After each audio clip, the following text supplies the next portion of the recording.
నమస్తే, welcome to టీవీ24 భక్తి. ఈరోజు మన భారతదేశాన్ని చూసుకుంటే చాలామంది ఫేక్ బాబాలు, మూఢనమ్మకాలు, వీటి వల్ల ఎలా ఉంటుందంటే దేవుడి మీద భక్తి అన్నదే చాలామందికి తగ్గిపోతుంది. అసలు దేవుడు ఉన్నాడా లేదా అన్న సందేహం కూడా అందరిలోని పెరిగిపోతుంది. అసలు ఇలాంటి మూఢనమ్మకాల కోసం మార్కెట్లోకి వస్తున్న కొత్త బాబాల గురించి చెప్పడానికి ఈరోజు మనతో సత్యనారాయణమూర్తి సార్ ఉన్నారు. ఒక్కసారి ఆయనతో మాట్లాడదాం.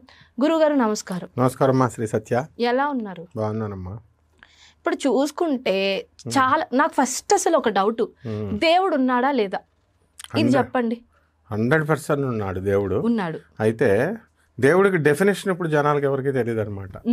శాస్త్రాలు చెప్తున్నాయి దేవుడు అంటే all pervading, all powerful. All pervading అంటే సర్వవ్యాపకుడు. ఆయనే విష్ణువు అని అర్థం. అన్ని చోట్ల ఉంటాడు. ఇక్కడ ఉంటాడు, బాంబేలో ఉంటాడు, యుఎస్లో ఉంటాడు. అలాగా ఆల్ పవర్ఫుల్, అత్యంత శక్తివంతుడు. అంటే గోడ మీద సన్నటి సూది దూరే కన్నంలో నుంచి ఏనుగును కూడా సూది మాత్రమే దూరే దాంట్లో నుంచి ఏనుగును కూడా దూరిపోయగలడు. అలాగే ఆ ఓమ్నిసెంట్, ఓమ్ని పొటెంట్, ఓమ్ని పవర్ఫుల్ అని అర్థం. అందువలన భగవంతుడు అనేవాడు 100% ఉన్నాడు. కానీ ఇప్పుడున్నటువంటి ఫేక్ బాబాలు, ఇప్పుడున్నటువంటి కొత్తగా వచ్చిన బాబాలు అవని, పాత వాళ్ళు అవని, వీళ్లే దేవుడు అని ప్రకటించుకుంటారు. ఫేక్ బాబా అంటున్నారు కాబట్టి నేను ఇప్పుడు ఒక క్వశ్చన్ అడుగుతున్నా. 25 సంవత్సరాలకే బాబా అయిపోయి బాబా ఎవరైనా ఉంటారా? ఇది నాకు డౌట్. అసలు బాబా అవ్వడానికి సచిన్ ఒక టైం అంటూ ఉంటుందా? ఒక ఏజ్ అంటూ ఉంటుందా? Age limit? అసలు బాబా అంటే అర్థం ఏమిటి? బాబా అంటే తండ్రి అని అర్థం. బాబా అని ఎవరంటారు? పరమేశ్వరుణ్ణి అంటారు. అందుకనే ఇప్పుడున్నటువంటి ఎక్స్పీరియన్స్ కావాలా, శాస్త్రాలు కావాలా, శాస్త్ర అధ్యయనాలు కావాలా? 23 సంవత్సరాలు 25 సంవత్సరాలకు అవ్వచ్చు. ఇప్పుడు వాళ్ళు కనుక అంత టాలెంటెడ్ ఉంటే. నోట్లో చదువు ఉండాలి. జగద్గురు అయినటువంటి ఆదిశంకరాచార్యుల వారు 8 సంవత్సరాలకే అయ్యారు. ఆయన సాక్షాత్ పరమేశ్వరుడు కాబట్టి. చదువు ఉంటే బాబా అయిపోవచ్చా?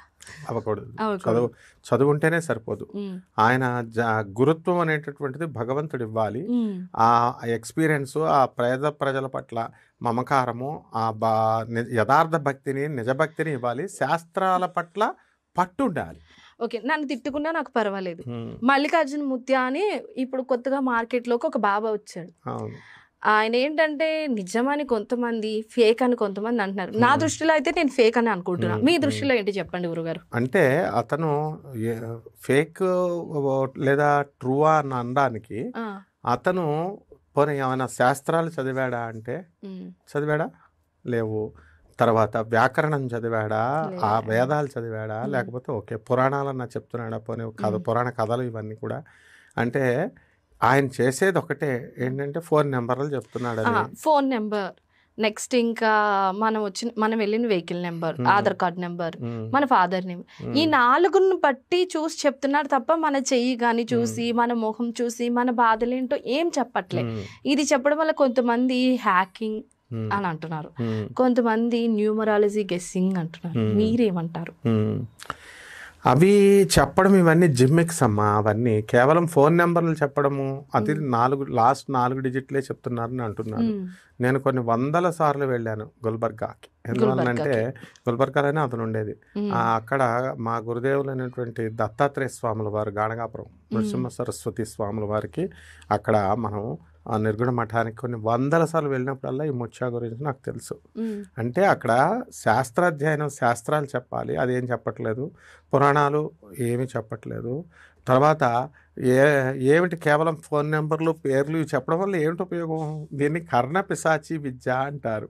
కర్ణపిశాచి విద్య అంటే ఏంటంటే, మాకు దువ్వ దగ్గర పశ్చిమ గోదావరి జిల్లాలో రెడ్డి చెరువు అని సిద్ధాంతం ఉండేవాడు.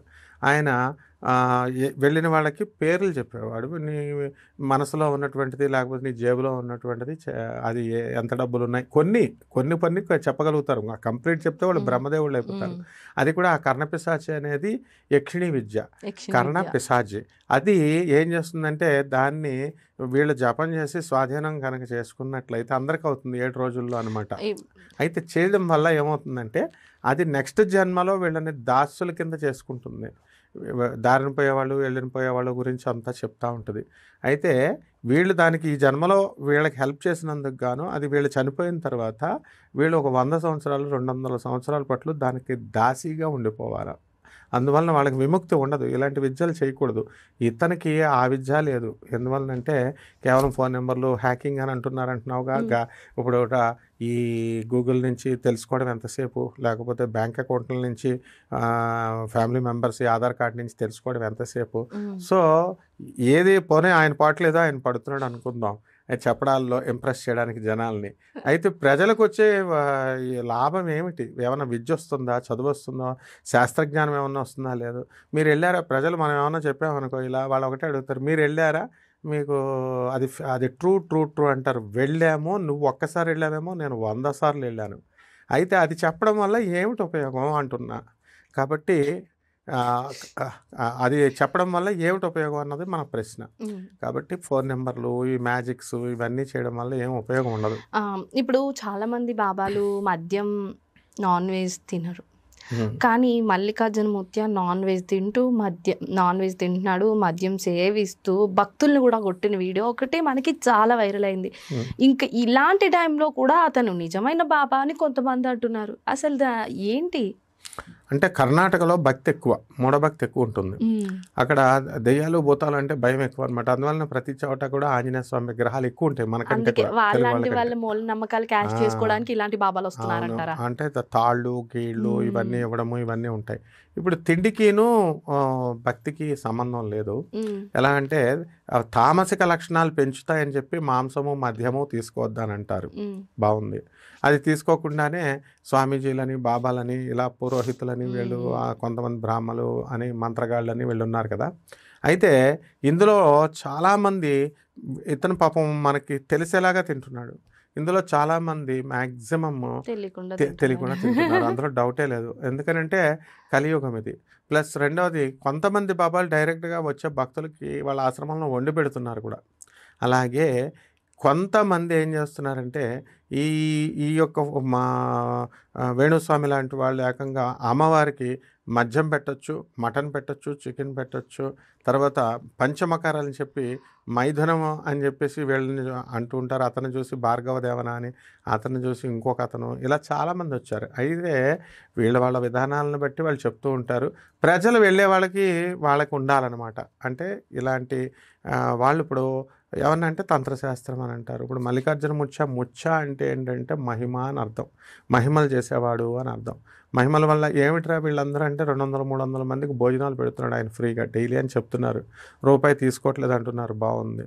అయితే 200-300 మందికి భోజనాలు పెడితే మన వాళ్ళు ఎవరైనా సరే ఫ్లాట్ అయిపోతారు కదా. భోజనాలు పెడితే, ఫ్రీగా భోజనాలు పెడితే అక్కడ ఎంత మంచోడు చెప్పేస్తున్నారు, మేము కూడా నమ్మలేదు, మేము నమ్మేసాం, అట్లా చెప్తూ ఉంటారు. ఇవన్నీ కామన్ అనమాట. ఈయన ఒక్కడేని కాదు, మనకి నార్త్ ఇండియాలో భాగేశ్వర్ బాబా అని ఒక ఆయన ఉన్నాడు. సేమ్ ఇతరులాగే ఫోన్ నెంబర్లు అవి చెప్పడం, కాకపోతే అతను పురాణాలు అవి చెప్తూ ఉంటాడు.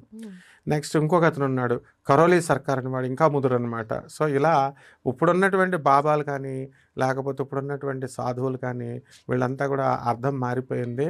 So all are fake. ఇతను ఒక్కడని కాదు, ఒక్క జగద్గురు అయినటువంటి ఆదిశంకరాచార్యులు వారు, ఒక్క జగద్గురు అయిన కృష్ణుడు, ఒక జగద్గురువులైనటువంటి దత్తాత్రేయ స్వాముల వారు, దక్షిణామూర్తి, ఇలాంటి వాళ్ళు, పోతులూరు వీరబ్రహ్మేంద్ర స్వామి, రాఘవేంద్ర స్వామి, ఇలాంటి వాళ్ళు తప్ప టోటల్ ఇప్పుడు చెప్పేటటువంటి వాళ్ళు వీళ్ళు చిన్నపిల్లడు కాబట్టి కనబడుతున్నాడు. మిగతా వాళ్ళంతా చాలామంది ఉన్నారు అసలు కనబడకునే పద్ధతి దొంగలు అనమాట. అంటే వాళ్ళ తల నెరిసిపోయి వాళ్ళంతా కూడా ఎక్స్పీరియన్స్తో ఉంటారు. అయినా ఈ ప్రజలకు బుద్ధి లేదు. ఫస్ట్ ఈ ప్రజలు ఏంటంటే మనం చెప్పినా సరే మనల్ని తిడతారు, వెళ్తారు. వెళ్ళి ఏం చేస్తారు, జోగి రాసుకుంటే బూడిద రాలుతుందని వాళ్ళకి ఏమి రాదు, వీళ్ళకి ఏమి రాదు అనమాట. పోనీ వీళ్ళకి ఏమైనా జాబులు వస్తున్నాయా, వీళ్ళ పిల్లలకి ఏమైనా పెళ్ళిళ్ళు అవుతున్నాయా, లేకపోతే వీళ్ళ పరిస్థితులు ఏమైనా మారుతున్నాయా. అసలు ఒక అతను మల్లికార్జున ముచ్చన వెళ్ళిన అతను మా సమస్యలు పరిష్కారం చేస్తాడని మాకు నమ్మకం కలిగింది అని అంటున్నాడు. ఏం చేస్తాడు అతను, ఇంతమందికి ఏం చేస్తాడు? అతనే జనాలను ఆకట్టుకోవడం కోసం ఏవో చేసుకుంటుంటే వీళ్ళు జనాలకి ఏం చేస్తారు, ఎవరు ఏం చేయలేదు. ఉద్ధరాత్మన అన్నారు, ఎవరిని వాళ్ళే ఉద్ధరించుకోవాలి. ఏదైనా చేయగలిగితే ఆ జగన్నాథుడైనటువంటి గురుదేవులైనటువంటి శ్రీకృష్ణ పరమాత్మ చేయగలుగుతాడు. ఇప్పుడు గురువుగారు చూసుకుంటే కాళ్ళు చాపుకుని కూర్చుంటారు ఇలా. అట్లాంటప్పుడు ఎవరైనా నడుచుకుంటూ వెళ్తే ఆ కాళ్ళు దాటుకుని వెళ్ళిపోతారు. అలా కాళ్ళు దాటకూడదు అని అంటారు. ఎందుకంటారు? అంటే ఒక శవం ఉంది కదా, చనిపోయిన తర్వాత ఈ బాడీని, శవము ఉన్నదాన్ని, శవం పక్కకి తప్పుకోగానే, ఆత్మ తప్పుకోగానే శవం అవుతుంది. అంటే కాళ్ళు చాపుకొని పడుకునేటప్పుడు కాళ్ళు దాటేది శవానికి అనమాట. అందువల్ల శవంతో సమానం అని చెప్పి కాళ్ళు దాటకూడదు, కాళ్ళు ఊపకూడదు. మనం కూడా బ్రతికున్నవాడు కూడా కాళ్ళు ఊపకూడదు. ఊపితే ఏమవుతుందంటే దరిద్ర లక్ష్మికి కొన్ని స్థానాలు ఇచ్చాడు శ్రీ మహావిష్ణువు. ఎక్కడ ఉండాలి అని అంటే ఎవరైతే నీట్నెస్ ఉండరో అక్కడ ఉండు, ఎవరైతే భార్యాభర్తలు గొడవలు కొట్టుకుంటున్నారో అలా కొన్ని ప్లేసెస్ ఇచ్చాడు. ఈ కాళ్ళు ఊపడం దగ్గర కూడా దరిద్ర లక్ష్మి వస్తుంది. ఇది దాటడం ఎందుకనంటే శవంతో దాటడం అని. ఆ దాటిన వాడు, ఆ పడుకున్నటువంటి వాడు, వాళ్ళిద్దరి ఆయుక్షీణం అవుతుందని చెప్పేసి కాళ్ళు దాటకూడదు అని అంటారు. ఇప్పుడు అలాగే మనకి తుమ్ములు వస్తుంటాయి, గడప మీద తుమ్మితే తీసుకొచ్చి వాటర్ చల్లుతారు, అది ఎందుకు చల్లుతారు?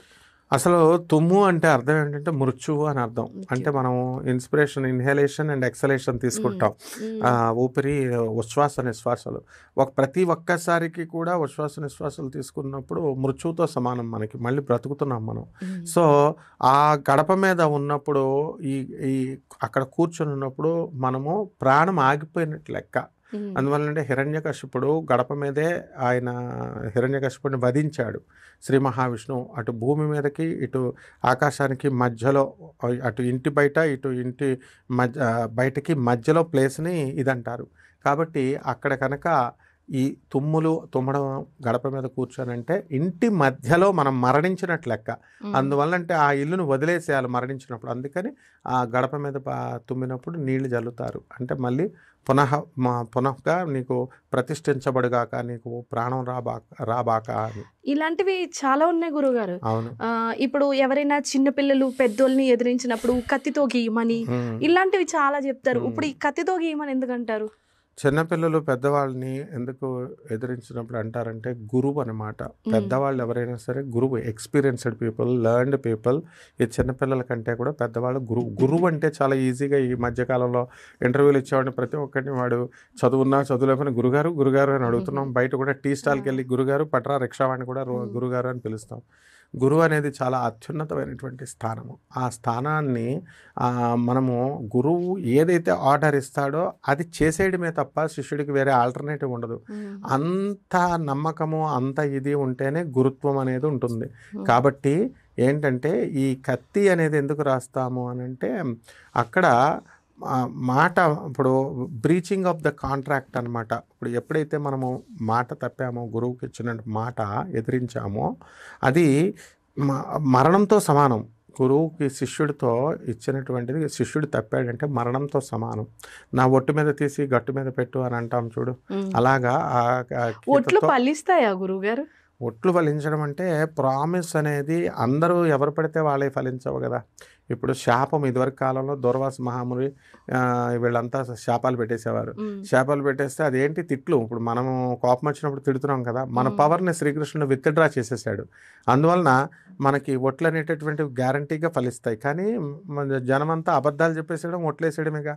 వాళ్ళు ఎంత తెలివిగా వేస్తారంటే నా మీద ఒట్టు అని వాళ్ళ మీద వాళ్ళు వేసుకోరు. నీ మీద ఒట్టు, నేను ఇంకా మందు తాగను, నీ మీద ఒట్టు, నేను అబద్ధాలు ఆడినాను, ఇట్లా చేస్తారు. సో అంతా తెలివి మీరిపోయారు జనం. ఓకే గురు. కొత్త ప్లేస్కి వెళ్తే నిద్ర పట్టదు చాలా మందికి, ఎందుకు అట్లాంటివి జరుగుతాయి? కొత్త ప్లేస్లో మనకేంటంటే ప్లేస్ థింగ్ ఇవన్నీ కూడా మనం చెప్పుకుంటాం కదా. అక్కడ వైబ్రేషన్స్ ఉంటాయి. ఎవరింటికన్నా వెళ్ళామనుకో, అక్కడ పాజిటివ్ వైబ్రేషన్స్ ఉన్నాయా, నెగిటివ్ వైబ్రేషన్స్ ఉన్నాయా మనకు తెలియదు. ఆ ఇంట్లో ఆ ఇల్లు ఎవరిదో వాళ్ళ గ్రహస్థితిగతులను బట్టి అక్కడ డిప్రెషన్స్ ఉండడము, ఎప్పుడు ఏడుస్తూ ఉండే జనాలను చూస్తావు కదా. ఎప్పుడు వాడికి డబ్బు వచ్చింది నాకు రాలేదు, వాళ్ళకి ఎదిగిపోయారు నాకు రాలేదని బాధపడే వాళ్ళు, నెగిటివ్గా ఆలోచించే వాళ్ళ ఇంట్లో నెగిటివ్ థాట్స్ ఉంటాయి గోడలు. అక్కడికి మనం వెళ్ళి పడుకున్నామనుకో నిద్ర రాదు. అలాగే పాజిటివ్ వైబ్రేషన్స్ ఉన్న చోట, ఒక దేవాలయము ఇలాంటి చోట ఎక్కడైనా మనం వెళ్ళి గురు సన్నిధి అక్కడికి వెళ్ళినప్పుడు వెంటనే మనకి నిద్ర వచ్చేస్తుంది. సో కొత్త ప్లేస్ అనేటటువంటిది మైండ్ బాడీ అడ్జస్ట్ అవ్వాలి. సైంటిఫికల్గా టెక్నికల్గా చెప్పాలంటే ఎప్పుడు అలవాటు పడిన ప్లేస్కి ఆటోమేటిక్గా అక్కడ ఓపిక ఉన్నా లేకపోయినా పడిపోగానే నిద్ర వచ్చేస్తుంది. కానీ కొత్త ప్లేస్లో కేవలము అక్కడ ఉన్నటువంటి నెగిటివ్ వైబ్రేషన్స్ వల్లే మనకి వాళ్ళ దరిద్రాలు మనకు తగులుతాయి కాబట్టి అక్కడ నిద్ర పట్టదనమాట. పట్టదు. ఇప్పుడు చాలా మంది గుడికి వెళ్తాం, మీరు వెళ్తారు, నేను వెళ్తాం, అందరూ వెళ్తాం. గుడికి వెళ్ళినప్పుడు నక్షత్రం గోత్రం అడుగుతారు కంపల్సరీ. అంటే ఈ రెండూ లేకుండా పూజ చేస్తే పట్టించదా లేదా ఎందుకు అడుగుతారు? అది స్కూల్ డిసిప్లిన్. స్కూల్కి వెళ్ళినప్పుడు మనము యూనిఫామ్ వేసుకోవాలా, టై కట్టుకోవాలా, నీట్గా రావాలా, షూ వేసుకోవాలా అంటారు. ఫార్మాలిటీ అది. ఫస్ట్ అక్కడికి రాగానే ఆ స్కూల్కి తర్వాత క్లాస్ రూమ్లోకి రానిస్తారు, టీచర్ పాఠం చెప్తారు. అదేవిధంగా పంతులు గారు ఈ యొక్క దేవాలయ వ్యవస్థ ఏర్పాటు చేసినప్పుడు గోత్ర నామాలు చెప్పాలి అని ఒక నిబంధన మనం పెట్టుకున్నాం. మనం సంకల్పించిందే. భరతవర్షే భరతఖండే మేరోహ దక్షిణ దిగ్భాగే శ్రీశైలస్య అని చెప్పేసి మనం ఆగ్నేయ ప్రదేశే కృష్ణా గోదావరిజోహ మధ్యప్రదేశే అని ఇలా చెప్పుకుంటూ వెళ్ళి మనము అస్య యజమానస్య గోత్రస్య నామధేయస్య అని చదువుతాము. అంటే ఫలానా వ్యక్తి, ఫలానా గోత్రికుడైనటువంటి నేను, ఫలానా మనిషిని నేను నీ సన్నిధికి వచ్చాను, నీకు పూజ చేస్తున్నాము అని చెప్పేసి మనం ఏ గ్రహ హరిష్ట స్థానగత అహం తేషాం గ్రహాణం శుభ ఏకాదశ స్థల ఫల వ్యాప్త్యర్థం, నా చెడ్డ స్థానాల్లో ఉన్నటువంటి గ్రహాలన్నీ శుభస్థానాల్లోకి రాగాక అని చెప్పేసి మనము పూజ చేస్తున్నాము అంటాం. అనంటే అసలు అన్నీ తెలిసిన భగవంతుడికి మన పేరు చెప్పాలా? సో అండ్ సో అనే నేను సో అండ్ సో ఏరియా నుంచి వచ్చానని దేవుడికి చెప్పాల్సిన అవసరం లేదు. బట్ ఇది ఒక డిసిప్లిన్ కోసం, ఒక అటెండెన్స్ రిజిస్టర్ లాంటిది అనమాట. అందుకోసం పంతులు గారికి ఇచ్చినటువంటి డ్యూటీ ప్రకారం గోత్రనామాలు అనేది చెయ్యాలి అని చెప్పేసి మనం సంకల్పం మనమే పట్టుకున్నదే. కాబట్టి దేవుడికి అవసరం లేదు అవన్నీ కూడా. నిజమైనటువంటి మెచ్యూరిటీ ఉన్నటువంటి భక్తులు అంటే ఫస్ట్ స్టేజెస్లో up to 10th class uniform వేస్తాం, ఇంటర్లో వెయ్యం కదా, కాలేజీలోకి వచ్చేసరికి మామూలు సివిల్ డ్రెస్లో వెళ్తాం. అలాగే ఇక్కడ కూడా ఏంటంటే గోత్రనామాలు ఇవన్నీ కూడా చెప్పాల్సిన అవసరం లేదు. అప్పుడు పంతులు గారి సౌలభ్యం కోసం తప్ప. ఇది వీళ్ళు ఏం చేస్తారంటే ఫుల్ రష్గా ఉండి ఆ పంతులు గారు ఇప్పుడు వినాయక చవితికి నేను చేస్తూ ఉంటాను. అప్పుడు ఏమవుతుందంటే వినాయక చవితి దేవుడు చదివేది గోత్రాలు తక్కువ, దేవుడికి మంత్రాలు చదువుదాం అనుకుంటే అక్కడ కమిటీ మెంబర్లు 150 గోత్రాలు ఉండి చదవలేక పంతులు గారు చచ్చిపోతాడు. అందువల్ల ఏంటంటే ఈ గోత్రాలు ఇవన్నీ ఏం అవసరం లేదు. సర్వవ్యాపకుడు సర్వశక్తిమంతుడైన దేవుడికి ఇప్పుడు మామూలుగా చదవచ్చు. చాలా మంది ఒకే ఇంటి పేరు, ఒకప్పుడు ఒకే ఇంటి పేరుతో ఉన్న పర్సన్ కాలం చేస్తే గనుక ఆ ఇంట్లో వాళ్ళు, ఆ ఇంటి పేరు ఉన్న వాళ్ళు ఎవ్వరు కూడా ఒక సంవత్సరం వరకు పూజలు చేసేవాళ్ళు కాదు. ఇప్పుడు నవ్వే డేస్ లో ఏమవుతుందంటే ఆ ఇంటి పర్సన్ చనిపోతే ఆయనకు పుట్టిన పిల్లలు మాత్రమే ఆ సంవత్సరం వరకు పాటిస్తున్నారు, మైలు లాంటి దాన్ని. మిగతా వాళ్ళు పాటించడం లేదు. అంటే వాళ్ళకి పట్టించదా? ఎవరు ఇప్పుడు సంవత్సరం వరకు పట్టిస్తున్నారు? నిన్న కాక మొన్న ఒక ఛానల్ ఓనర్ తండ్రి చచ్చిపోయాడు, హార్ట్ అటాక్ వచ్చి 11th డే కూడా చేయలేదు. గుంటూరులో చచ్చిపోతే ఓన్లీ 1 డే వెళ్ళి ఆ కార్యక్రమాలు చేస్తే వాళ్ళ అమ్మను కూడా తీసుకొచ్చేసి అతను హైదరాబాద్ వచ్చేస్తున్నాడు. ఏంటి 4th డేకి వెళ్ళకూడదురా నాయన అన్నా సరే మళ్ళీ వెళ్ళి ఆయనకి అక్కడ ఇల్లు లేదంట, అందుకు ఇబ్బంది అవుతుందని 11th డేకి వెళ్ళి చేస్తానంటున్నాడు కార్యక్రమం, ఈ క్యాటరింగ్ అది ఇచ్చి. అంటే ఎందుకు అలా చెప్తారంటే ఈ ఇంటి పేరు వాళ్ళంతా ఒకే బ్లడ్, ఒకే వంశము, ఒకే గోత్రము, ఒకే కులము, ఒకే ఇదని. అది చచ్చిపోయినప్పుడు మనం వాళ్ళ పెదనాన్న చిన్నాన్న పిల్లలే కదా, సేమ్ బ్లడ్డే కదా, అందుకు 1 year వరకు స్ట్రిక్ట్గా పాటించేవారు. ఇప్పుడు కన్న పిల్లలే పాటించట్లేదు. గురువుగారు చాగంటి కోటేశ్వరరావు గారు ఆయన తన ఉపన్యాసంలో పుత్రులు ఎన్ని రకాలన్న వాటిల్లో నిజపుత్రుడు ఒక్కడే మాత్రమే అలా పాటిస్తాడు, మిగతా కొడుకులందరూ కొడుకులు అనుకుంటున్నారేమో అలా చేయరు అన్నారు. ఏమవుతాడంటే వాడు యూఎస్లో ఉంటాడు, ఇక్కడ పంతులు గారి దగ్గరికి వచ్చి 15 రోజులు, ఇక్కడ 11 రోజులు వాళ్ళ నేటివ్ ప్లేస్లో ఉండడానికి వాడికి టైం ఉండదు. అందుకని ఏమన్నా లఘువు ఉందా అని అడుగుతాడు, అంటే షార్ట్ కట్ ఏమన్నా ఉందా అని పంతులు గారిని అడుగుతారు. వాళ్ళేమో డబ్బుల కోసం ఏం చేస్తున్నారంటే ఇప్పుడు అంతా కమర్షియల్ అయిపోయింది కదా, ప్యాకేజ్ వచ్చింది. మనిషి చచ్చిపోయిన డెడ్ బాడీ రాగానే ఆ 11 daysకి శవం కార్యక్రమాలు, భోజనాలు అన్నీ వాళ్ళే. ప్యాకేజ్ ఒక 2 lakhs 3 lakhs అండ్ ప్యాకేజ్ సామాను కూడా, పూజ సామాను, నల్ల నువ్వులు ఇవన్నీ కూడా, దానాలు ఇవన్నీ కూడా ఏవైతే చేయాలో అవన్నీ ప్యాకెట్లో కట్టేసి ఉంటారు. పంతులు కూడా రెడీగా తీసుకొస్తారు. వాళ్ళు ఇప్పుడు సినిమా షూటింగ్ జూనియర్ ఆర్టిస్టులు ఎలా చేస్తామో అలా సప్లై. సో ఆ విధంగా ఉన్నప్పుడు ఈ యొక్క వాళ్ళు సొంత పిల్లలే పాటించట్లేదు. ఖచ్చితంగా ఇలాంటి వాళ్ళందరికీ అరిష్టం వచ్చేస్తుంది, పితృదోషాలు ఏర్పడిపోతాయి. కంపల్సరీ నువ్వు అన్నట్టుగా ఇంటి పేరున్న ప్రతి ఒక్కళ్ళు పాటించాల్సిందే, సంవత్సరం దాకా పాటించాల్సిందే. అలా కాకుండా వీళ్ళు కనుక దేవాలయాలకు వెళ్తారు, శుభకార్యాలకు వెళ్తారు, అక్కడికి వెళ్తారు, ఇక్కడికి వెళ్తారు. వీళ్ళు ఏ శుభకార్యాలకు వెళితే ఆ పెళ్ళికి వెళ్ళారనుకో ఆ మొగుడు పిల్లం విడిపోవడం ఖాయం, లేకపోతే వాళ్ళకి అందులో ఒక కపుల్లో ఎవరో ఒకరు చనిపోవడం ఖాయం అనమాట. కాబట్టి ఇలాంటివన్నీ ఖచ్చితంగా జరుగుతుంది. కాకపోతే ఇప్పుడు సొంత పిల్లలే పాటించినప్పుడు మిగతా మేము పెదనాన్న చిన్నాన్న పిల్లలు మేమేం చేస్తాంలే అని అలా నిర్వీర్యమైపోయిందమ్మా ఆచారం. సరే గురువు గారు, ఇప్పుడు ఈ నెల 29వ తారీఖున అమావాస్య. మంత్ ఎండింగ్లో వస్తుంది ఉగాది, తొలి అమావాస్య. దీన్ని తొలి అమావాస్యగా తీసుకోవచ్చా? మనము ఉమ్, ఉగాది అంటే ఆ మంత్కి మనము ఏ మంత్ అది అన్నది చూసుకోవాలా. ఫాల్గుణ మాసము, ఉమ్, ఫాల్గుణ మాసము లో వచ్చేటటువంటి ఏ మాసం అయితే ఆ మాసం ఇదని కాదు. ఉమ్, ఆ అమావాస్యని తొలి అమావాస్యగానే మంత్ ఎండింగ్లో వచ్చినా సరే తొలి అమావాస్యగా తీసుకోవచ్చు. ఉమ్, ఎందుకనంటే అక్కడ మంత్ అనేది ప్రధానం, తెలుగు మంత్ అనేది ప్రధానం అన్నమాట. కాబట్టి ఉగాది ఆ ముందు రోజు వచ్చినప్పటికీ కూడా ఇది తొలి అమావాస్యగా తీసుకోవచ్చు. అమావాస్య రోజున ఎలాంటి పూజలు చేస్తే మంచిదంటారు? మంత్రతంత్రాలు, చేతబళ్ళు, పూజలు ఇవి చేసుకుంటే బాగుంటుంది. ఎందుకంటే ఇప్పుడు అమావాస్య రోజున ఎటువంటి పూజలు జనరల్గా చేయకూడదు? జనరల్గా ఆ అమ్మవారు మహాలక్ష్మీదేవి పుట్టిన రోజు అది. ఉమ్, కాబట్టి ఆదిశక్తి పుట్టిన రోజు కాబట్టి ఇదివరకు కాలంలో ఏం చేసేవారు, మనం పార్వతీదేవి శక్తులు ఆ మైసమ్మ తల్లి ఇలా ఉన్నారు కదా అమ్మవార్లు, కట్టి మైసమ్మ ఇలాంటి గ్రామ దేవతల పూజలు, శక్తి పూజలు బాగా చేసేవారు. ఆ తర్వాత ఏవైతే మంత్రతంత్రాలు ఉన్నాయో మనకి షట్ విద్యలను ఉన్నాయి, వశ్య, మోహన, ఆకర్షణ క్రియలు. ఈ క్రియలన్నీ కూడా అమావాస్య రోజున, రవి సంక్రమణం రోజున, గ్రహణాల సమయాలలో, ఇలాంటి సమయాల్లో మనకు బాగా అంటే పనిచేస్తాయి. దుష్ట శక్తులన్నీ ఏకీభవించేది ఒక్క అమావాస్య రోజునే అంటారు. అంటే పితృదేవతలు చనిపోతారు కదా, ఆ, ఆత్మలు ఉంటాయి మన చుట్టూ కూడా. ఇప్పుడు కొన్ని ల్యాక్స్ ఆఫ్ ఆత్మలు చుట్టూ తిరుగుతూ నాకు ఉంటాయి. ఒక డౌట్, ఇప్పుడు ఆత్మలు అన్నారు కాబట్టి ఒకటి అడుగుతాను, అసలు దెయ్యాలు, భూతాలు, ఆత్మలు ఇలాంటివి ఉన్నాయంటారా గురువుగారు? మనమే దెయ్యాలం. అంటే ఇప్పుడు మనము బ్రతుకున్నాము, మనం చనిపోయాము, బాడీ పడేస్తాము, షర్ట్ మార్చినట్టుగా లోపల సోల్ ఉంటుంది కదా, ఆ సోలే దెయ్యం అనమాట. అంటే మంచి ఆలోచనలతో మంచి పనులు చేస్తే సోల్ రిలీవ్ అవుతుంది. అందుకని ఆత్మ శాంతించుగాక అంటారు. చూడు, ఎవరు చచ్చిపోయినా సరే అతని ఆత్మ శాంతించాలి అంటారు. అంటే ఆత్మలన్నీ, చనిపోయిన వాళ్ళందరి ఆత్మలు శాంతించవు. అవి ఏవైతే కొన్ని కోరికలు మిగిలిపోతాయో, ఇది అచీవ్మెంట్ చేయలేదు, నేను వీడిని మోసం చేశాను, లేకపోతే నా భార్య పిల్లలు ఏమైపోతారో, ఇలా కొన్ని ఏవైతే ఉన్నాయో అలాగా కోరికలు మళ్ళీ పుట్టాలి అనేటటువంటి వాడి ఆత్మ ఇక్కడ చెట్టు పుట్టుకు తిరుగుతూ ఉంటుంది. అది ఎవరికి కనబడదు. అది వీళ్ళంతా ఏమనుకుంటారంటే మాకు కనబడుతుంది దెయ్యాలు అది ఇది అనుకుంటారు. కుక్కలకి, పిల్లులకి కనబడతాయి. అంటే ఫ్రీక్వెన్సీ ఉంటుంది. మన పౌనఃపుణ్యము, వాటి పౌనఃపుణ్యము, మన వేవ్లెంత్, వాటి వేవ్లెంత్ కనుక రెండు మ్యాచ్ అయితే మనకు కనబడతాయి. అయితే అవి కుక్కకి, పిల్లులకి కనబడతాయి, దేవతలకు కనబడతాయి. ఆత్మలు అంటే ఇప్పుడు మనము ఎలా కనబడతాయి అంటే ఇట్ ఇస్ లైక్ లైట్ అంతే. ఇప్పుడు మనిషికి బాడీ ఇచ్చాడు, మన బాడీలో ఏముంటాయండి అంటే వాయువులు. చనిపోయిన తర్వాత భూమిలోకి మట్టి వెళ్ళిపోతుంది, గ్యాసెస్ వెళ్ళిపోతాయి. ప్రాణం అంటే గ్యాసే. ఆత్మకు ఎవరైనా డిఫైన్ చేయగలిగారా? ఎన్ని శాస్త్రాలు, ఎన్ని వేదాలు, ఎన్ని పురాణాలు ఉన్నాయి. ఒక గురువేమో ఆత్మ హృదయం వెనకాల ఉంటుందంటాడు, ఇంకొకడేమో ఆజ్ఞాచక్రంలో ఉంటుందంటాడు. ఆత్మ సైజ్ చెప్పాడా ఎవడైనా? ఇంత సైజు ఉంటుందా, పెద్ద సైజు ఉంటుందా, బాడీలో ఏ సైజు ఉంటుందో ఎవడు చెప్పలేదు. ప్లస్ ఎక్కడ ఏ ప్లేస్లో ఉంటుంది, సర్వవ్యాపకం ఉంటుందా, పోనీ ఒక కాన్సన్ట్రేటెడ్ ప్లేస్లో ఉంటుందా, ఎవరు చెప్పలేదు.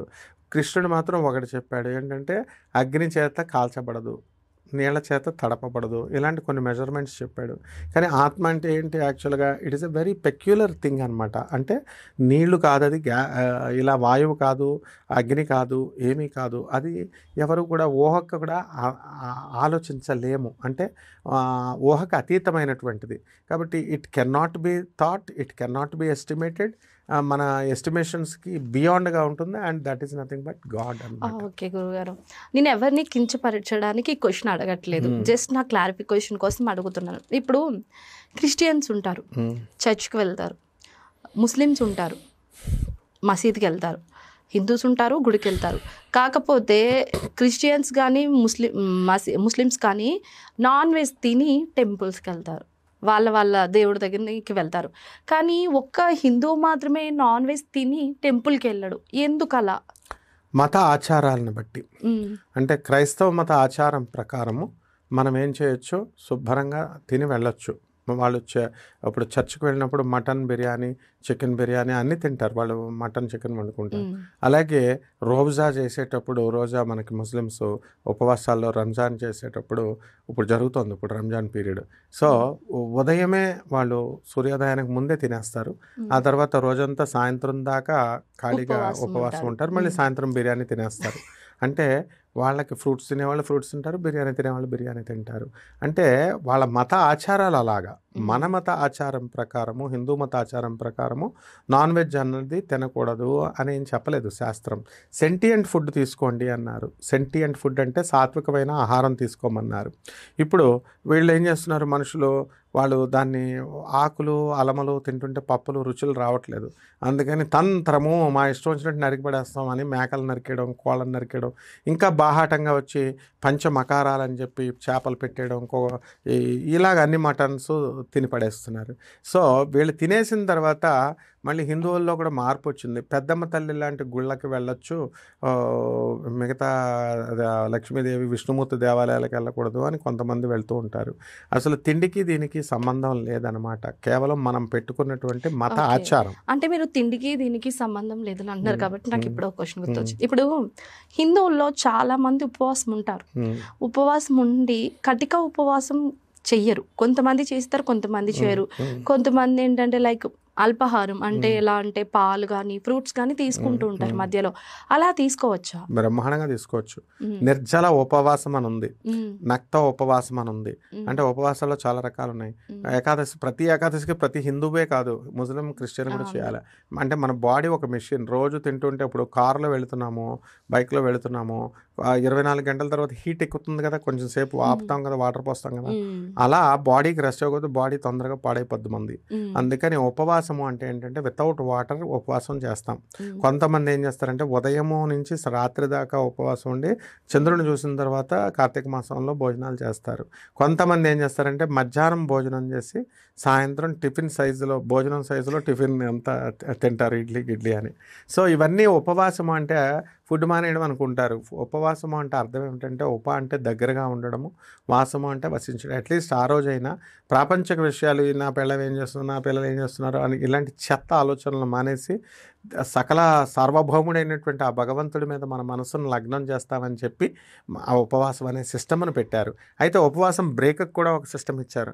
వెంటనే కనుక ఫ్రూట్స్ గిట్స్ మనం తినేసామనుకో, వెంటనే ఉపవాసం ఆయన మర్నాడు ఫుడ్డు గిడ్డు తినేయకూడదు. మనం ఉప్పు బాగా మరిగించినటువంటి వాటర్లో నిమ్మ ఉప్పు వేసుకొని తాగాలి. ఫస్ట్ వాటర్ తాగిన తర్వాత బాడీ అంతా క్లీన్ చేస్తుంది, మోషన్ అయిపోతుంది. ఒక అరటిపండు తినాలి, అప్పుడు స్టాప్ చేస్తుంది. అప్పుడు కిచిడి వండుకొని లేకపోతే ఫ్రూట్స్ తిని అప్పుడు బ్రేక్ చేయాలి. ద్వాదశి రోజున ఎవరు ఉపవాసం చేసినా ఇదే సిస్టమ్. అలాగే నుంచొని ఎప్పుడు కూడా మగవాళ్ళు కానీ ఆడవాళ్ళు కానీ వాటర్ తాగకూడదు. జెనిటల్ ఆర్గన్స్ దెబ్బతింటాయి, వృషణాలు ఇవన్నీ. ముందు మనం చెప్పినప్పుడు వాళ్ళు వినరు, మగవాళ్ళు వీళ్ళంతా వినరు అనమాట. ఏమవుతుంది తాగేస్తాం నుంచొని. సరిగ్గా వాళ్ళకి 40s దాటేసరికి ఎప్పుడో 70 సంవత్సరాలకు రావాల్సినటువంటి అంగస్తంభన, ఎరెక్టైల్ డిస్ఫంక్షన్ అనేటటువంటి వ్యాధి వీళ్ళకి వచ్చేస్తుంది. దాంపత్య జీవితానికి పనికిరారు. ఇవన్నీ ఎప్పుడు వస్తాయి? అనుభవంలోకి వచ్చినప్పుడు వస్తాయి. కాబట్టి గురువు అనేటటువంటి వాడు చెప్పేవి ఇవన్నీ చూసి చెప్తాడు. వీడికి అర్థం కాదు కాబట్టి ఏముంది శాస్త్రంలో అనుకుంటారు. కాబట్టి ఉపవాసం తర్వాత ఫ్రూట్స్ గీట్స్ తర్వాత తినొచ్చమ్మా. ఇందాక మీరు దెయ్యాలు అన్నారు, నాకు మళ్ళీ ఒక క్వశ్చన్ గుర్తొచ్చింది. ఇప్పుడు దెయ్యాలు ఒక మనిషి రూపంలో ఒక మనిషి మీదకి వస్తాయి. సో దెయ్యం పట్టినట్లు బిహేవ్ చేస్తారు, దేవుడు పట్టినట్టు బిహేవ్ చేస్తారు, పాములు వాళ్ళట్టు బిహేవ్ చేస్తున్నారు. దాని గురించి మీరు ఏమంటారు? దేవుడు అనేటటువంటి వాడు ఎవరికి పూనకాలు రావు, అదంతా అబద్ధం. ఎట్టి పరిస్థితుల్లో కూడా భగవంతుడు అనేవాడు పవిత్ర ఆత్మ.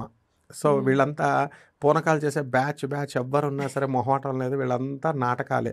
ఒక రకమైనటువంటి హిస్టీరియాలోకి వెళ్ళిపోతారు, ఒక రకమైన కన్ఫ్యూజన్లోకి వెళ్ళిపోతారు. మాకు దేవుడు వచ్చేస్తున్నాడు, దేవుడు మమ్మల్ని పట్టేస్తున్నాడు, దేవుడు వాక్కులు చెప్పేస్తున్నాడు. ఏమక్కర్లేదు. ఈ దేవుడు వాలిన వాళ్ళని జస్ట్ ఒక 10 రోజుల క్రితం సాయంత్రం నువ్వు ఏం కూర వేసుకుని తిన్నావంటే చెప్పలేరు వాళ్ళు. దేవుడు పట్టినప్పుడు కమాన్ విషయాలు అన్నీ చెప్పాలి, చెత్త అంతా చెప్తారు. ఇవన్నీ కూడా ప్రజలు వీళ్ళందరూ కూడా ఎంకరేజ్ చేయబట్టి అలా చేస్తున్నారు. ఇటువంటి వాళ్ళందరినీ కూడా ఎర్రగడ్డ పిచ్చి హాస్పిటల్లో జాయిన్ చేసేయాలా. And we should not encourage them. ఉక్కు పాదం వేసి తొక్కేసేయాలి. ఎందుకంటే ప్రజలు కూడా ఇలాంటి కొంతమంది వాళ్ళని సపోర్ట్ చేసే గాడిదలు ఉన్నారు ప్రజల్లో. వాళ్ళు ఏం చెప్తారంటే, మీకు తెలియదండి పూనకాలు జరుగుతాయి, నిజమండి అని వీళ్ళు మనల్ని చెడగొడతారు చెప్పేవాళ్ళని. సో దేవుడు పూనకాలు అనేది పవిత్రమైనటువంటి ఆత్మ పార్వతి. ఆమె ఎందుకు వస్తుంది? మానవుడు అంటే ఏంటి? కుంచితమైనటువంటి ఆలోచనలతో, ఈర్ష, అసూయతో ఏది పడితే అది తిని చెత్త అంతా తిన్నటువంటి ఈ చెత్త బాడీకి అపరిశుభ్రమైనటువంటి ఈ బాడీ మీదకి పవిత్రమైనటువంటి డివైన్ కాన్షియస్నెస్ వస్తుందా? అది మామూలు జనం, పామర జనాన్ని నమ్మించడం కోసం చేస్తారు. ఇంటలెక్చువల్స్ ఎవరన్నా చెప్తారా? ఇంటలెక్చువల్స్ ఎవరన్నా నమ్ముతారా? సో వచ్చింది అంటే జగద్గురు అయినటువంటి ఆదిశంకరాచార్యుల వారిని కాపాలికుడు అనేటటువంటి వాడు నరికేయబోతుంటే గురువుగారేమో సరే చంపేసుకో అంటారు. అప్పుడు చంపబోతుంటే ఇలాంటి శివుడు చావకూడదన్న ఉద్దేశంతో నృసింహస్వాముల వారిని ఆవాహనం చేస్తే పద్మపాదుడు అనేటటువంటి వాడి మీదకి నరసింహస్వామి ఆవహించి చీల్చేస్తాడు. కాబట్టి ఈ కలియుగంలో ఎవరికి రావు. ఇకపోతే దెయ్యాలు, మనమే దెయ్యాలు కదా, కాబట్టి దెయ్యాలు వస్తాయి. దెయ్యాలు వచ్చి డిప్రెషన్లోకి తీసుకెళ్తాయి, అందులో డౌట్ లేదనమాట. దెయ్యం చీరేస్తుంది అనమాట. ఎలాగైతే దెయ్యాలతో జోకులు వేస్తున్నారు కదా వీళ్ళంతా కూడా, వాడి సైతానికి దెయ్యానికి కూడా ఈగో ఉంటుంది. వెంటనే మనం ఇప్పుడు దేవుణ్ణి పిలిచామంటే తపస్సులు లక్షల సంవత్సరాలు, వేల సంవత్సరాలు చేయాలి. ఇదివరకు కాలంలో దెయ్యాలు రాక్షసులు వెంటనే వచ్చేసేవారు, పిలిస్తే సైతాన్ అంటాం చూడు. ఇప్పుడు వాడికి కూడా ఈగో వచ్చింది. కొన్ని రోజులు తపస్సు చేస్తున్నా కానీ దేవుడు రావట్లేదు, లేకపోతే ఎలాగో చెడగొట్టడానికే కదా వీడు వచ్చేది దెయ్యం అంటే. సో వీడికి కూడా ఈగో ఉంటుంది. అందుకని ఒక వారం రోజులైనా మినిమం తపస్సు చేయించుకుంటాడు. కాబట్టి ఈ దెయ్యాలు అనేటటువంటివి డెఫినెట్గా వస్తాయి. ఎవరైనా చనిపోయిన ఇంటికి మనం వెళ్ళామనుకోండి, అక్కడ మనకు ఒళ్ళు జలధరిస్తుంది. అదే దెయ్యం రావడం అంటే ఫీలింగ్ అనమాట. ఇప్పుడు నేను చూశాను, ఒక అబ్బాయి ఒక ఇంటి మీదకే ఇలాగా చూస్తూ ఉన్నాడు. వాడు ఎప్పుడు చూసినా బాగా ఉండేవాడు, ఏంట్రా ఇలా అయిపోయాడు అని చెప్పి నన్ను తీసుకెళ్లారు. నేను చూశాను, వాడి చూపు అక్కడే చూస్తున్నాడు. ఏంటి ఆ ఇంట్లో ఎవరైనా చనిపోయారా అన్నాను. సూసైడ్ చేసుకొని చచ్చిపోయారండి అన్నారు. నాకు జరిగిన ఎక్స్పీరియన్స్ చెప్తాను. విజయవాడలో నక్కల్ రోడ్లో రామన్ అకాడమీ అని మేము నడిపేవాళ్ళం, మా మాస్టర్లు అంతా. మేము అప్పుడు స్టూడెంట్స్. సరే అని చెప్పేసి ఒక బెడ్ నాకు ఇచ్చారు క్లాసెస్ చెప్తూ. ఆ స్టూడెంట్స్ మధ్యలో నాకు ఆ బెడ్ ఇస్తే నేనేం చేశాను, ఆ బెడ్ మీద హాయిగా పడుకున్నాను. వెళ్ళి అందరూ వింతగా చూస్తున్నారు నన్ను. ఏమిట్రా స్టూడెంట్స్ అంతా వింతగా చూస్తున్నారని అనుకుని నేను ఇలా చూస్తుంటే నాకు తెలియలేదు, రాత్రంతా ఏదో దెయ్యం పీక పెట్టినట్టుగా మన మీదకి వచ్చినట్టుగా అందరికీ ఎక్స్పీరియన్స్ వస్తాయి కదా, ఏదో పీక పెట్టినట్టుగా. అంతా కూడా మంచం ఇలాగే ఉన్నాను, ఊగుతుంది మంచం ఊగుతున్నట్టు. నేను చూస్తే కదా మామూలుగా కాన్షియస్ మైండ్లోకి వచ్చి చూస్తే అలాగే ఉన్నాను. వెంటనే నాకు భయం వేసి పారిపోయి నేను ప్రిన్సిపల్ సార్ దగ్గరికి వెళ్ళి, లెక్చరర్ దగ్గరికి వెళ్ళి, సార్ దెయ్యం ఉంది సార్ అని అంటుంటే వాళ్ళే ఉన్నారు, ఊరుకోండి సార్. వాళ్ళకి తెలుసు అనమాట, సైన్స్ స్టూడెంట్ అయ్యండి మీరు నన్ను భయపెడుతున్నారు మమ్మల్ని, మీరు మాకు ధైర్యం చెప్పాల్సింది, మేము కామర్స్ వాళ్ళం ఆర్ట్స్ వాళ్ళం అన్నారు. కానీ వాస్తవానికి ఏంటంటే ఆ స్టూడెంట్స్ చెప్పారు, ఆ ముందు రోజు నాకు ఆ బెడ్ అలాట్ చేసిన ముందు రోజునే ఉమాకాంత్ అనేటటువంటి స్టూడెంట్ అక్కడ బాత్రూంలో సూసైడ్ చేసుకొని చచ్చిపోయాడు. ఆ బెడ్ నాకు ఇచ్చారు. కాబట్టి డెఫినెట్గా ఆ దిన కార్యక్రమాలు అయ్యేదాకా మనం రొటీన్గా ఇళ్ళకి మన సాయంత్రం అయ్యేసరికి ఇంటికి వెళ్ళిపోతాం కదా, అలాగే మనం చచ్చిపోయినా సరే మనం బాడీ రిలీవ్ అయ్యేదాకా 11 రోజులు ఇంటికి వెళ్ళిపోతాం. అందుకే ఈ కార్యక్రమాలన్నీ చేసేది. ఎందుకంటే to detach the soul. Body నుంచి వెళ్ళిపోయినంత మాత్రాన్ని అయిపోదు, అలవాటు ప్రకారం దెయ్యం వచ్చేస్తుంది అనమాట. నా పిల్లలు ఏమైపోయారో, నా పిల్లలు ఏమైపోయిందో, నా లవర్లు ఏమైపోయారో ఇలాగ అనుకుంటూ ఇది వచ్చేస్తుంది అనమాట. సో ఎవరైతే వీళ్ళు కనుక వాళ్ళ ఆశయాలని ఇచ్చేయలేదనుకోండి, దెయ్యం గ్యారంటీగా పట్టుకుంటుంది. ఇప్పుడు చాలామంది కోడళ్ళు ఏమండి మా అత్తగారు ఎప్పుడు చచ్చిపోద్ది అని అడిగింది ఒక ఆవిడ చచ్చిపోయింది. నిజంగానే చచ్చిపోయిన తర్వాత అమ్మో మా అత్తగారు అమావాస్య రోజున చచ్చిపోయింది, ఇప్పుడు నా మీద అసలే కోపం ఉంది, నా మీద ఏమన్నా చేసేస్తుందేమోనండి అని అంటే, ఏం చేయదు, నువ్వు మంచిగా చూసుకోవాలా, మరి చూసుకోలేదు కదా అని అంటే, దీన్ని క్యాష్ చేసుకోవడానికి పంతులు ఏం చేస్తారు, ఓ బ్రహ్మాండం అమ్మ నీకు పట్టేసుకుంది, దెయ్యం పట్టేసుకుంది అని క్రియేట్ చేస్తే నిజంగానే అమ్మేస్తారు. ఈ విధంగా మనము దెయ్యాలనేటటువంటి ఉన్నాయి. ఏ పంతులు ఎవరు చేసినా కూడా ఈ దెయ్యాలనేటటువంటి మంత్రగాళ్ళు ఇవంతా డూబులు అనమాట. మనంతకు మనము సోల్ని ప్యాసిఫై చేసుకోవాలి, సోల్ని శాంతింపజేయాలి. వాళ్ళకి కావాల్సిన విధంగా క్షమాపణ చెప్పుకోవడం ద్వారా మన ప్రవర్తన మార్చుకోవడం ద్వారా. సో ఇవన్నీ కూడా నగ్న సత్యాలు. నేను చెప్పాను అటువంటి అన్నీ కూడా నేను ఒక అధర్వణ వేద పండితుడిగా, ఒక ప్రొఫెసర్గా నేను బల్ల గుద్ది చెప్తున్నాను అనమాట. I am emphasising what I say. అందువల్ల పిచ్చిగా మూఢనమ్మకాలు అనేటటువంటివి మామూలు జనం చెప్తున్నారు, ఇది చాలా తప్పమ్మ. Okay sir, thank you so much sir. మీరేమైనా చెప్పాలనుకుంటున్నారా? ఏముందమ్మా చెప్పడానికి, నీకు థ్యాంక్స్ చెప్పడం తప్ప జనానికి వ్యూవర్స్ కి ఈ వీటి గురించి, ఈ నవ్వే రోజుల్లో మూఢనమ్మకాలు అవన్నీ ఎక్కువైపోతున్నాయి కదా, వాటి కోసం ఇప్పుడు ప్రేక్షకులు ఎలా ఉండాలంటే, భక్తులు ఎలా ఉండాలంటే, నిజమైన భక్తికి, యథార్థమైన భక్తికి, మూఢ భక్తికి మధ్య ఒక లైన్ ఉంటుంది. ఈ లైన్ దాటేస్తే అతిగా బాగా పూజలు చేసేటటువంటి వాళ్ళు ఉంటారు అతి చాదస్తంతో, వాళ్ళు ఆ లేయర్ మూఢనమ్మకాలకు వెళ్ళిపోతారు. ఇది కలియుగం. కలియుగాన్ని పరిపాలించేది రాహువు. కన్ఫ్యూజన్లో పడేస్తాడు మనల్ని. బోల్డ్ మంది చెప్తుంటే ఏది చెప్పాలో ఏది నమ్మాలో తెలియడం లేదు, ఏది నమ్మకూడదో తెలియట్లేదు. అట్లా వీళ్ళంతా కూడా కన్ఫ్యూజన్లో ఉన్నారు. సో మనం ప్రేక్షకులకి తెలియాల్సింది ఏంటంటే, భక్తులకి తెలియాల్సింది, నకిలీ బాబాలు నకిలీలు వాళ్ళకి కనుక మీరు నమ్మితే వాడికి ఏం రాదు, మీకు ఏం రాదు. జగద్గురువుల్ని నమ్మాలి. జగద్గురువులు ఎవరండి అంటే ఇందాక చెప్పాను, ఆదిశంకరుడు, కృష్ణుడు, వీళ్ళని నమ్మాలా. వాళ్ళు ఏమన్నా నాకు గురువుగారంటే ప్రేమండి, నాకు గురువుగారంటే ప్రేమండి అంటే సరిపోదు. గురువు గారు చెప్పినటువంటి ఐడియాలజీని, సిద్ధాంతాలని మనం ముందుకు తీసుకొని వెళ్ళాలి. సో ప్రతి వాడు కూడా గొళ్ళకి వెళ్ళినంత మాత్రాన భక్తులు అయిపోరు. పొలవమని రోజు వెళ్ళిపోయి నేను గుడికి వెళ్ళిపోతున్నానంటే కుదరదు. పంతులు గారు కలెక్షన్ వస్తుందేమో, అది కూడా వేరు. రోజు గుళ్ళకి వెళ్ళేవాడు డబ్బులు కూడా వేయడు వీడు. సో ఇవన్నీ వేస్ట్ అనమాట. నిజమైనటువంటి తత్వాన్ని, నిజమైనటువంటి జ్ఞానాన్ని, సాధనని చేయాలి. పసుపు కుంకాలు వేసేసి ఇది నేను పూజ చేసి వస్తున్నాను, నేను చాలా గొప్ప భక్తుడిని అనుకోవడం చాలా తప్పు. పక్కన ఒక స్త్రీకి అన్యాయం జరుగుతుంటే ఎదిరించలేనప్పుడు నీకు దేవుడు నేను హర్షించడు. ఒక చిన్న పిల్లాడిని ఇతరులు అఘాయిత్యం చేస్తుంటే నువ్వు రక్షించడమే అదే నిజమైన పూజ.